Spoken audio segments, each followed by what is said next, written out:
إثيوبيا استعمار وين وسو جرين marka dawladda Itoobiya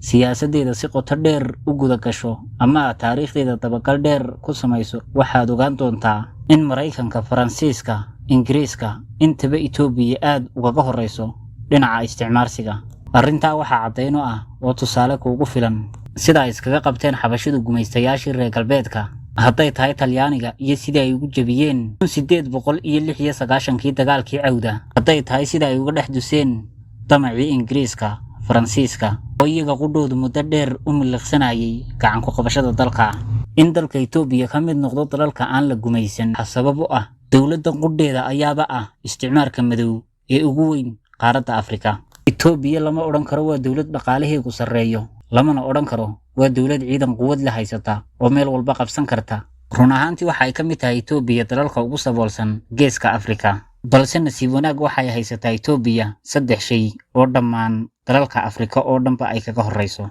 qodobka koobaad, Itoobiyaanimadu ma aha mid loo dhasho sida Soomaalinimada, laakiin waa tu lagaga mid noqdo deegaan bixin. sidaas darteed xukuumad walba oo timaada waxa u degsan siyaasad in la ballaariyo oo la fidiyo Itoobiyaanimada oo la gaarsiiyo ilaa deegaanada ka baxsan xuduudaheega ee ka tirsan dalalka deriska la inay damaceega ku guuleysan karta mustaqbalka. waxa suuro gelin doona marka koowaad qoomiyadaha iyo tirada xad dhaafka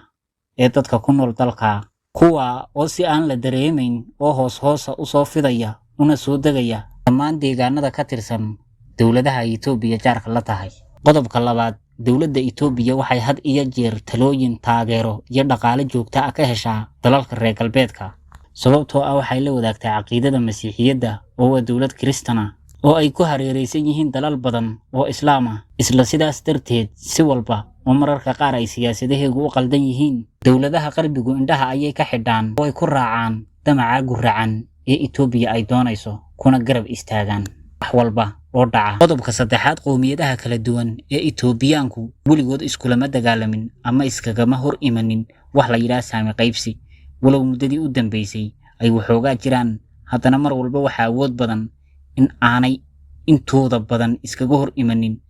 waxyaabaha saami qaybsiga la yiraahdo oo ku aadan dhinaca kuraasta. manay raadsan qoomiyad waliba xuquuqdeeda ay leedahay, waayo waxa weligeedba Itoobiya ka jiray maamullo boqortooyo iyo nidaamyo adag oo ku dhisan kala dambeyn iyo hoggaansanaanta hadba maamulka cusub ee talada dalka qabta. haddii 5 sannadood ee u dambeysay ay jabhada ka bilowdeen dalka Itoobiya, sheeko ku cusub qowmiyadaha dalka waana dhaqan ay ka barteen Soomaalida oo iyadu mar walba nidaam maamul dawladnimo ka hormarisa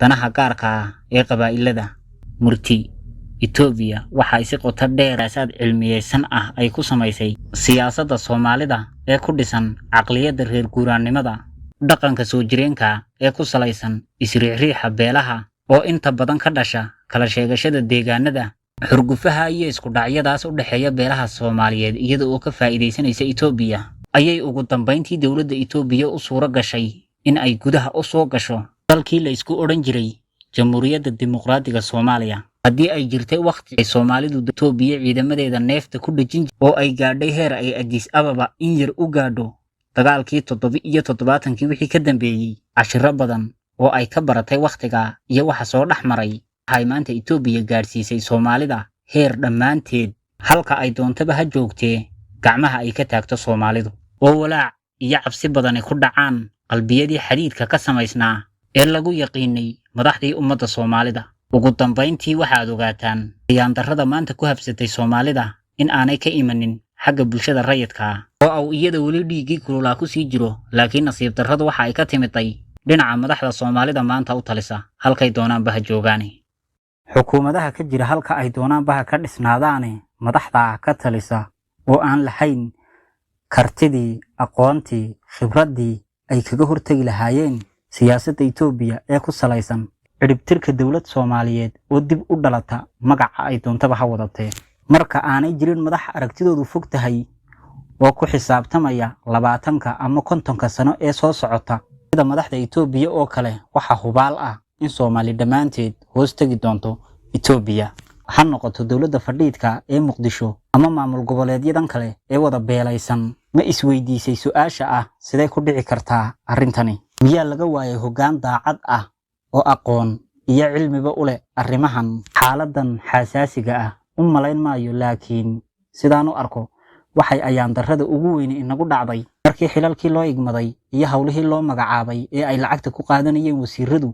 ay kaaba qabiilo iyo oday dhaqameed qabteen ay shaqo ka dhigteen waxa taana ka sii daran marka beel waliba iskeeda isku abaabusho ee jabhad gaarana ay samaysato iyada oo aan cidna kala tashanayn hadday tahay dawlad iyo hadday tahay dad shicib ah intaba allaha sahlay xaaladuhu